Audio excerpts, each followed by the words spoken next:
Alors bonjour, je suis ravie de vous retrouver en live autour d'une nouvelle problématique qui est le changement de poste et l'évolution de fonction et même tout à fait précisément l'accès à votre premier poste de manager. Donc dans cette situation, vous venez d'obtenir cette promotion, il est probable que ça va aussi venir activer et réveiller des peurs. Alors, je ne parle pas de doutes qui viennent de doutes sur vos compétences de management, mais bien de cette sensation, ce sentiment de ne pas être à la hauteur de cette promotion. Et donc, si vous êtes dans ce schéma-là, il est probable qu'en activant des peurs, vous allez déclencher ce qu'on appelle en fait de l'auto-sabotage. Donc, l'auto-sabotage, c'est justement c'est quand on produit l'effet inverse de ce qu'on veut obtenir, quand on va déclencher des actions, des mots, des paroles, des pensées qui vont en fait qui vont produire l'effet inversé, l'effet opposé de notre confiance et de votre succès d'accès à ce nouveau poste de manager. Donc, si vous êtes un ou une jeune manager, que vous venez de prendre ce poste ou que vous allez le prendre, eh bien, ce live s'adresse tout à fait à vous.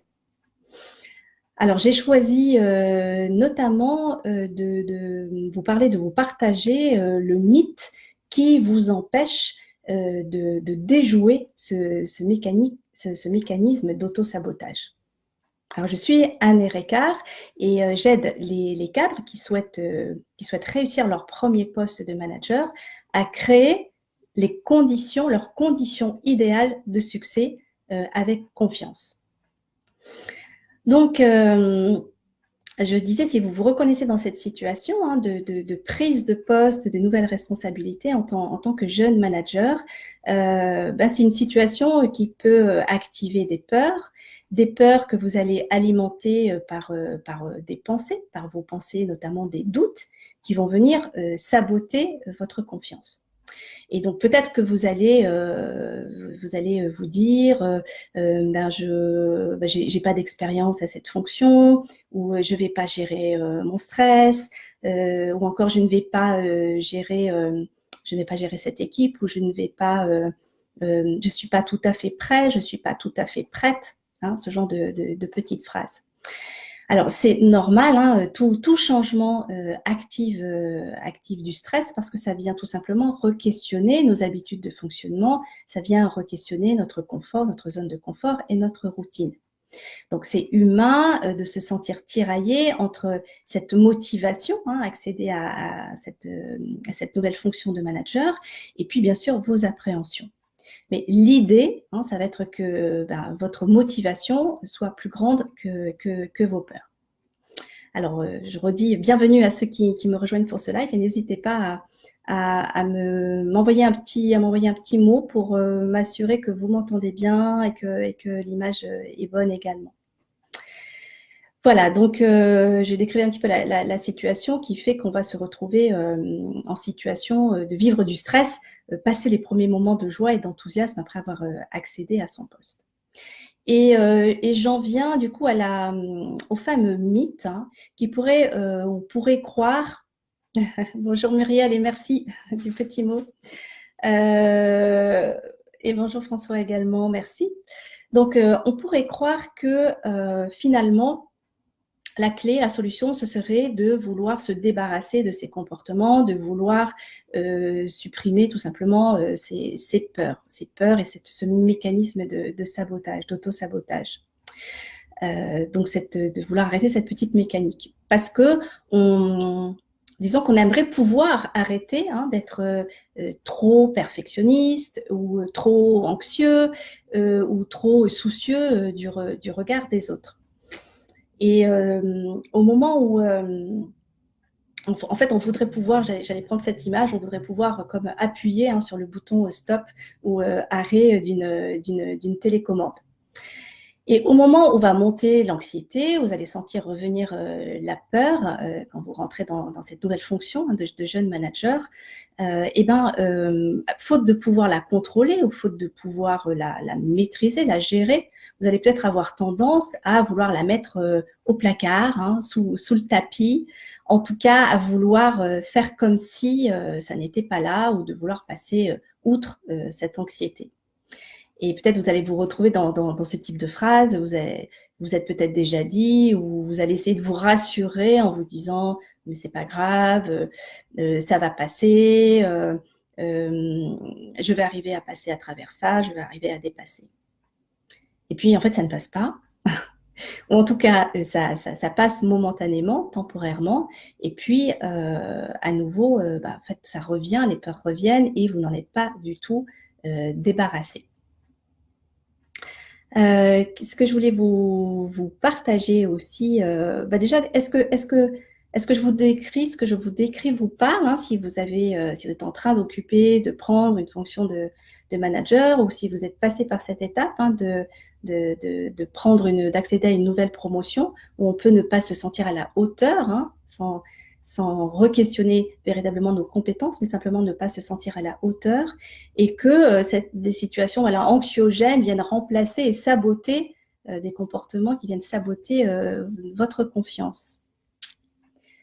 Donc, n'hésitez pas si vous avez envie de me partager votre expérience, ou si ce que je décris, là, cette petite mécanique d'auto-sabotage, où finalement, nos pensées, nos comportements, nos actions, nos mots vont être complètement contraires à ce qu'on voudrait finalement obtenir. Alors, je sais qu'il y a un petit temps de décalage entre nous, et sinon je vais poursuivre. Donc voilà un petit peu tout à fait d'accord. Donc voilà un petit peu ce que j'appelle un mythe, parce que c'est la tentation, hein, quand on se sent envahir par une anxiété, de vouloir tout de suite s'en débarrasser et de dire non, je vais passer à travers. Alors je vais vous parler de mon idée autour de ça, parce que pour moi l'idée, ce n'est pas tant de vouloir à tout prix contrôler nos peurs, et encore moins de vouloir les supprimer, mais c'est plutôt de vouloir les comprendre. Pourquoi vouloir les comprendre? Parce que finalement, en fait, ça va nous demander d'accepter d'aller faire un petit détour par ces peurs. Donc, aller les comprendre, ça veut dire que plutôt que de passer par-dessus, de vouloir passer à travers, hein, comme je le décrivais, on va aller écouter les messages que ces peurs ont à nous délivrer.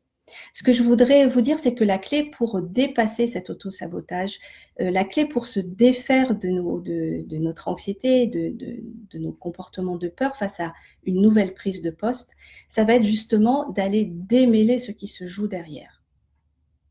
Parce que vos peurs sont les messagères de vos besoins. Et donc, elles vont vous renseigner sur, quand vous accédez à ce nouveau poste, sur votre besoin d'y aller par étapes. Et peut-être, je prends un exemple, vous aurez notamment besoin de pouvoir verbaliser la nécessité à votre équipe d'avoir des tableaux de bord, tout en faisant comprendre que ce n'est pas un outil de contrôle, mais que c'est bien votre besoin à vous d'avoir de la visibilité. Voilà le type de besoin qui peut être utile d'exprimer. Donc, voilà l'idée, hein. Plutôt que de vouloir passer à travers, c'est plutôt d'aller prendre ce temps et d'aller décoder et comprendre que ces peurs peuvent finalement être des alliés. Oui, sortir de sa zone de confort, pas facile. Et justement, merci François de ce message, parce que ça m'amène à vous dire que ce que je suis en train d'expliquer par faire ce détour et d'aller décoder ces peurs, c'est qu'avant d'aller activer vos ressources, avant d'aller établir de nouveaux comportements qui vont être forcément utiles à un moment, par rapport à une situation d'évolution de poste, de changement de poste, on va avoir à développer de nouvelles capacités, de nouvelles façons d'être et de se comporter et de faire.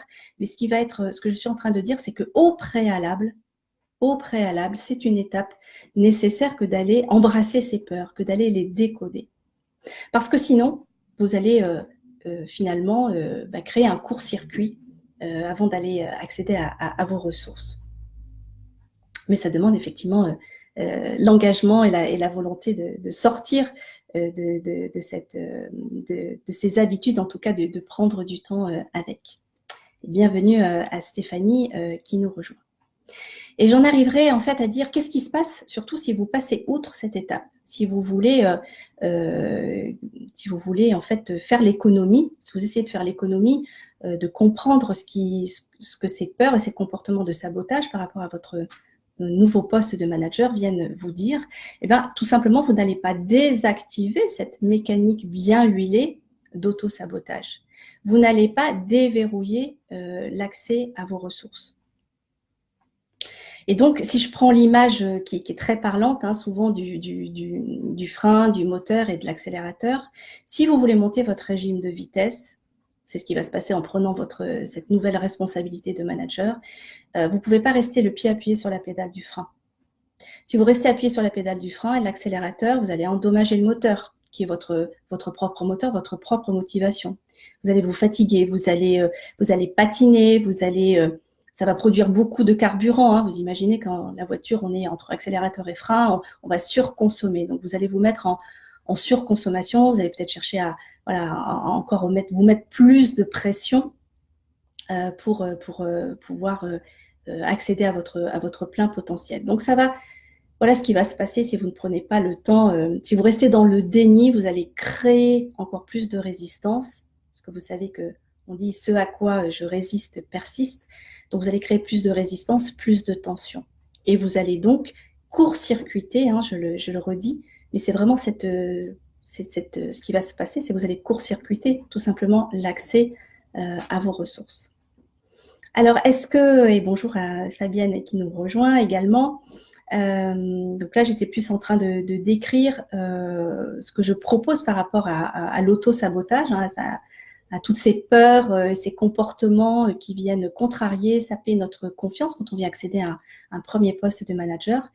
Et un peu désamorcer le mythe qui peut être de penser qu'il faut s'en débarrasser. Moi, je conseille vraiment de plutôt aller prendre du temps, les embrasser, ces peurs, plutôt que s'en débarrasser, parce que c'est ce qui va enlever les loquets et c'est ce qui va permettre d'éviter les courts-circuits hein, dans la prise de poste et faire quelque part créer et monter de la tension plutôt que de créer du confort et de la confiance. Alors, est-ce que ça vous est clair, pour ceux qui sont déjà là depuis un petit moment, cette clé, cette idée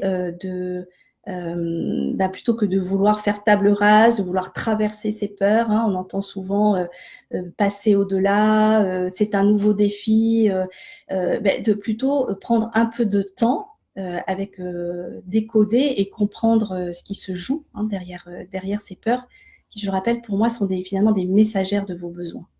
Est-ce que l'idée d'aller relever le pied de la pédale de frein pour se remettre en régime normal et puis de pouvoir enclencher les vitesses ensuite, est-ce que ça vous est clair? Est-ce que cette image vous parle?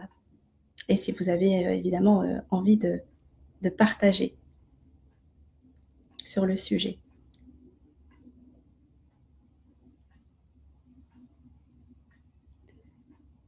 J'ajouterais que pour moi, votre confiance hein, par rapport à l'auto-sabotage, elle va s'établir vraiment sur votre capacité à connaître, à reconnaître vos besoins propres et à les faire valoir. Parce qu'en clarifiant ces besoins, vous allez aussi asseoir votre confiance, mais vous allez asseoir votre leadership, vous allez vraiment pouvoir ouvrir votre espace, votre véritable potentiel de manager. Et donner aussi de l'authenticité dans vos échanges en vous permettant aussi de révéler qui vous êtes, quels sont vos besoins. Vous allez aussi permettre à votre équipe d'avoir cette authenticité avec vous et de donner à vos collaborateurs de la lisibilité sur vous. Donc, c'est une façon de désamorcer le mécanisme d'auto-sabotage sans chercher tout de suite à reconstruire de nouveaux comportements. Voilà, mais écoutez, si j'en viens tout doucement à vous dire que c'est possible, hein, c'est possible de désenclencher son propre auto-sabotage, à condition d'aller prendre le temps de comprendre comment ces saboteurs de succès peuvent être des facteurs de votre évolution de poste, comment ils peuvent jouer en faveur de cette nouvelle promotion et non contre. Je regarde ce que dit Fabienne, il faut avoir conscience qu'on ne devient pas une nouvelle personne parce qu'on devient manager. Ouais, c'est très juste. Merci. Ouais, merci de ce partage. C'est tout à fait le fond du discours que je viens vous donner. C'est que derrière ce mythe de se débarrasser de ses peurs, il y a aussi le mirage qu'on va être autrement. Qu'en étant manager, on doit être différent, on doit être plus fort, on doit être plus grand, on doit être... Oui, on a le dos plus large, puisqu'on va conduire une équipe, mais on est la même personne. Et c'est justement en étant d'autant plus cette même personne, avec ses peurs et en tout cas avec ses questions, avec ses besoins, parce qu'on va plutôt parler de besoins derrière ses peurs, dans l'expression de ses besoins, dans l'expression de qui vous êtes authentiquement, que vous allez gagner votre crédibilité de manager. C'est cette authenticité c'est ce que je disais, la reconnaissance de vos besoins qui va vous permettre de vous établir vraiment dans cette posture de manager. Donc merci du partage. Donc je disais, c'est possible de changer ça parce qu'il y a un chemin et que ce chemin, voilà, c'est finalement, avant d'aller enclencher, je le redis, de nouvelles choses, c'est déjà d'aller jouer, décoder, décrypter ce qui est déjà là dans vos peurs. Elles sont de formidables enseignantes, elles vous renseignent sur vos besoins et elles vont pouvoir être des atouts dans votre nouveau jeu de manager. Alors, j'ai créé justement un atelier en ligne autour de cette problématique que j'ai intitulé 3 étapes pour arrêter de vous auto-saboter et retrouver la confiance dans votre potentiel de manager. Donc, c'est un atelier c'est un atelier collectif, donc qui sera interactif, de groupe, qui dure 1 heure et qui est vraiment une séance de travail et qui va vous permettre justement d'aller décrypter, décoder, démasquer votre propre système d'auto-sabotage, d'aller identifier vos saboteurs de succès, tous ces comportements qui sabotent votre confiance, d'aller récupérer leurs messages, parce que ça c'est vraiment la clé que j'indique avant de vouloir changer, de faire autre chose, c'est d'aller récupérer leurs messages, d'aller comprendre comment clarifier vos besoins derrière ces peurs vont devenir des atouts dans votre jeu de manager, dans votre nouveau poste.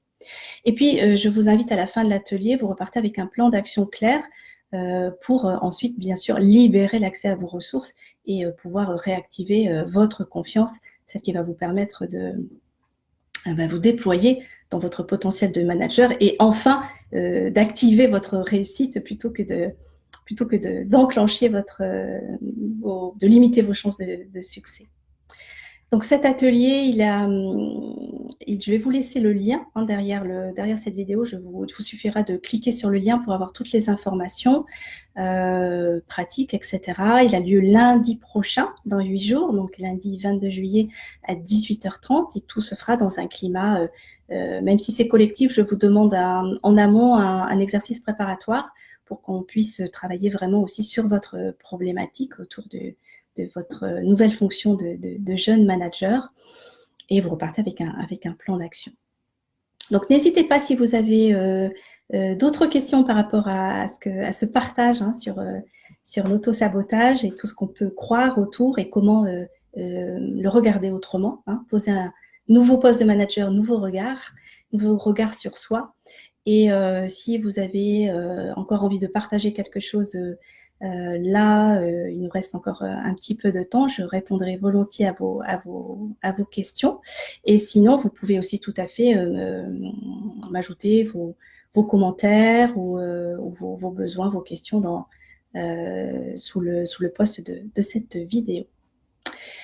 Voilà, donc j'espère vous avoir donné en tout cas envie et confiance aussi dans le fait que en tant que manager, c'est en entier que vous allez devenir un manager, que vous n'avez pas besoin de vous couper de certaines parties de vous, que c'est tout à fait humain d'avoir, on les a tous plus ou moins, ces petits mécanismes de sabotage, mais que plus vous allez vous connaître, j'ai l'habitude de dire, la réussite, celui qui réussit n'est pas celui qui a les meilleures compétences, mais celui qui se connaît assez bien pour créer les conditions nécessaires à son succès. Donc voilà ce quoi je vous invite. Bien, je vous remercie pour tous les participants de votre présence et je vous dis à très bientôt et je vous souhaite nombreux pour ceux qui m'écoutent maintenant ou ceux qui m'écouteront en replay. Je vous attends nombreuses à cet atelier. Merci, à très vite.